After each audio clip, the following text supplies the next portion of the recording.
I do feel like this movie was a solid movie. What's going on, Nova Squad? Welcome back to the channel. So this is going to be one of my movie reviews that my wife and I actually had seen a few hours ago. We had seen Captain America: Brave New World, and honestly, I gotta say, there are a lot of things that people could say or try to criticize because of like a past movies and whatnot, or having a franchise that's not doing as good as it used to be like back in the days, such as Marvel Studios.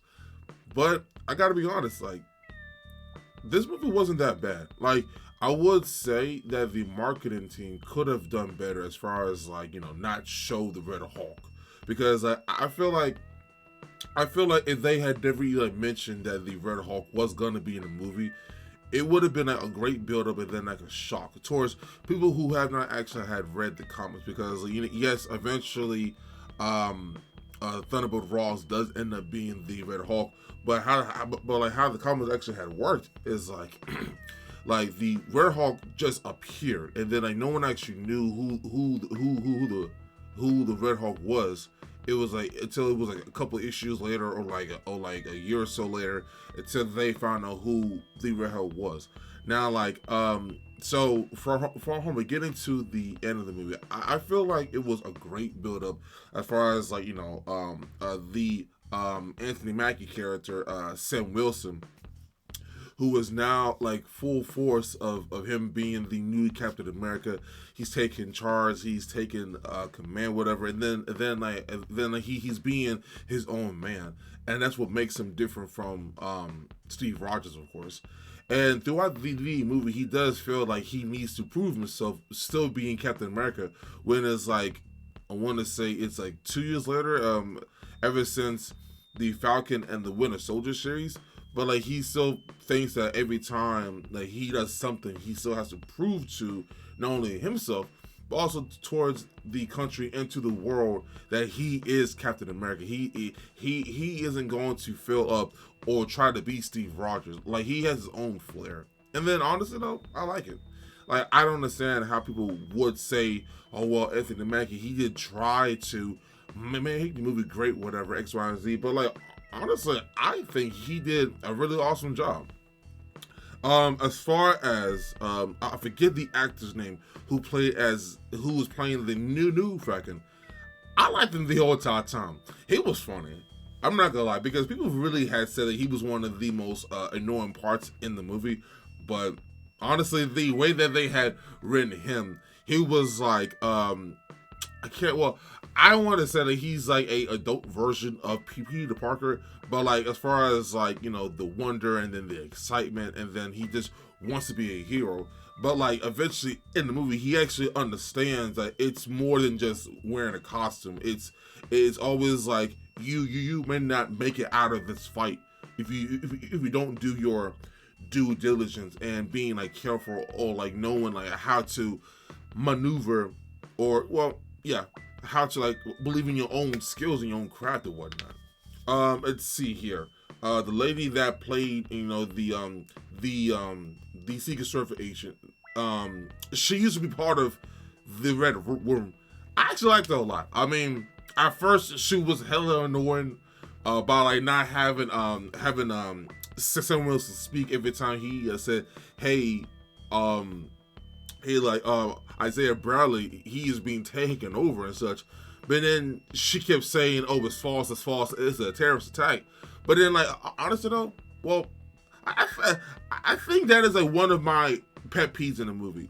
It's like, if she used to be part of the Red Room as a Black Widow, and then if she saw the Flash up in Isaiah's phone and the other sleeper agents that was in the actual office where the president and it was the president, the prime minister, basically all of the world leaders in the room. If she saw that and then she still believed that, oh, Isaiah could be part of this, I'm like, but how hypnosis works, because in the Red Room, when we actually had seen in the Black Widow movie, they had a pheromone that the dude actually has to control the ladies and make them agents too. So like for me, I guess in that writing, it was like more like, I mean, I get that you're trying to do your job, but right at the same time, it just like, if you have experience in this field, like, well, why did you wait this long to either like, you know, like release him or like, or better yet, get this to the president? Like, I did find it kind of weird though, for real. But I mean, I don't know. They had, well, you know what? Now I'm thinking about it. They had a lot of reshoots, so maybe they did that and they're trying to splice it up. But I don't. I mean, I think that's one of my own pet peeves in the movie. Like the whole like you is like the whole you couldn't tell the president of the United States you have found a possibility that Isaiah Bradley was controlled. But right at the same time, he knew that Buddy, the leader, was controlling these people, which it probably wouldn't really make a difference. So I guess it makes sense. I don't know. I mean, I guess that was like one of my pet peeves. Okay, because like I love a great story, and then like I need it like to make sense in a way. So I get how that happened. So so what else? Oh yeah. So the Red Hawk. So here's what I gotta say about this. So the marketing team had screwed up. I think Marvel had screwed up on the whole advertising of this movie. I feel like if they had kept this, I feel like they had gone through this, all the trailers they had made it like make it more like grounded and not like, oh, the Red Hawk is gonna show up. I feel like it would have been a great delivery because like not everyone knows who the Red Hawk is. Now the fight scene with the Red Hawk and Captain America, that was very, very sick. Shoot, well, before I do before I do continue on talking about, you know, the fight with Hulk and Falcon, every single action scene was like great. As far as like when Sam Wilson is maneuvering the shield, the way that he actually uses the shield in this movie, it's like really dope. I'm not gonna lie. So anyway, so back to the Captain America and the Red Hulk scenes, whatever. I love the way how they visualized how strong the Red Hulk is, because like when Captain America had covered himself with his wings, whatever, they're vibrating wings. So like when the Red Hulk punches it, the kinetic energy it's built up to its maximum. The wings like flutter. I'm like, oh, that's a great indication. Like, it's a great visual on how strong he is. Well, obviously we all know that a Hulk is strong, but like when it comes to a man that has no super soldier serum, but only just wings and a jetpack and, you know, his shield, whatever, you can see the fear. He's like, oh Jesus, like I'm damn, like one punch I could be dead. So I mean, again, I really love the visual and such. So like the way that the Red Hulk looked, I dig it. I mean, of course, it is like comic accurate, whatever and such. But like I love how like the heat was emitting off of him, and then like you know, it's fun because I didn't even notice until my wife had said this. One of those rose petals off of those trees had landed on top of the Red Hawk's shoulder, and then it turned into ash. I didn't notice that until she had mentioned it. And then when Sam Wilson and the Red Hawk was like at a stance or whatever, and he was telling my Betty, you could see the ash. I was like, you can see the actual rose petals like turning into ash. Like, I'm like, that's a great visual, because like not a lot of people actually like understand who the Red Hawk is. It's like, instead of him like bursting out gamma rays, he's emitting heat. The stronger he gets, the hotter he is. And then like there are so many issues. There are so many times in the comics when the Red Hawk and the Hulk would fight, And then a lot of people would say that the Red Hulk is stronger because he's making the Hulk hot, which it makes sense in a way, because like there were like instances it showed that Banner's Hulk will be like so hot it will make itself exhaust, or unless, okay, correct me if I'm wrong, is it when the Red Hulk is too hard he tires himself out, or like the heat it gives us too much energy, it tires out the regular Green Hulk? Like, correct me if I'm wrong, but like there were so many times like it was written that the Red Hulk will be stronger than the regular Hulk, because I remember he had stolen the Silver Surfer's board. He held the Infinity Stone in the comics. Sorry, the Infinity Gauntlet in the comics. He fought Celestials.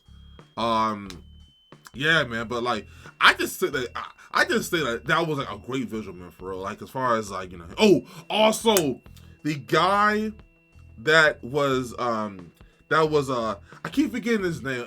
I should have actually had like a picture or like something on my monitor that I can actually actually go through the list, whatever.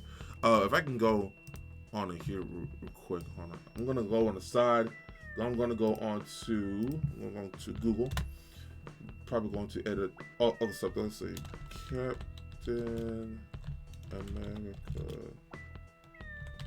Great World Cast. Okay, so yeah, so let's see, yeah, so the Seth Vulgar character.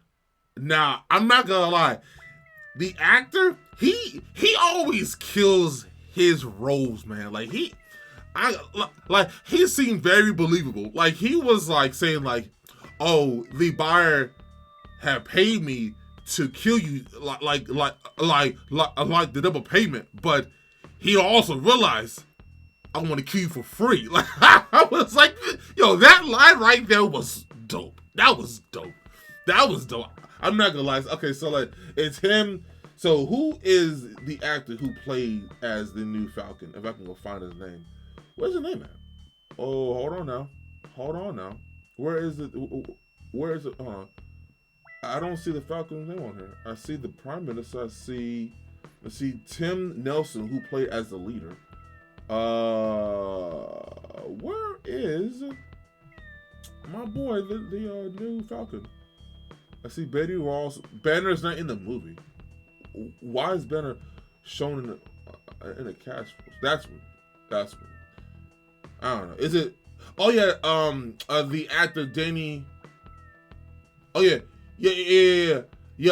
Torres. Yeah, Torres is actually the guy who is the new Falcon. Yeah, that dude right there. He's funny as crap. I'm not gonna lie. But so overall, y'all, I do feel like this movie was a solid movie.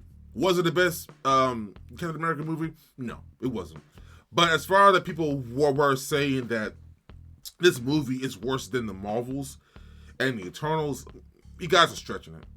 It's not like MCU like tier or whatever, but like as far as like having this new era of new movie productions, I feel like that it's going into the right direction. Yes, many things are different, but right at the same time, I feel like this is gonna be like I feel like people are gonna like watch it the first time saying that, oh, it was crap, but then actually like watch it again and thinking about it. It's like, yeah, it's actually a solid movie, but like honestly though, for me, for the ones who say that it is a bad movie, I do blame the marketing team. They should have never even shown or teased that the Red Hulk was going to be in this movie. I feel like they were afraid that no one was going to see a new and a different Captain America movie because of who was carrying the shield. Which I do get it, but you gotta have faith in your craft though. Like people are gonna come in, watch it, and then say, "Oh, guess who I saw?" Whatever, and then like it just like I don't know. Like I seen a lot of like TikTokers were saying that it was basically a sequel of the Incredible Hulk movie, which is like there's a lot of moving parts that is from the movie, but at the same time, it still felt like a Captain America movie. End of the day, it felt like to me. So, if you guys really enjoyed this movie review, please hit that like button, subscribe, and share. Let me know in the comment section down below what to react to next, or I should talk about next. So, thank you so much for watching, and as always, my name is Russell, and I'll see you guys next video. Peace.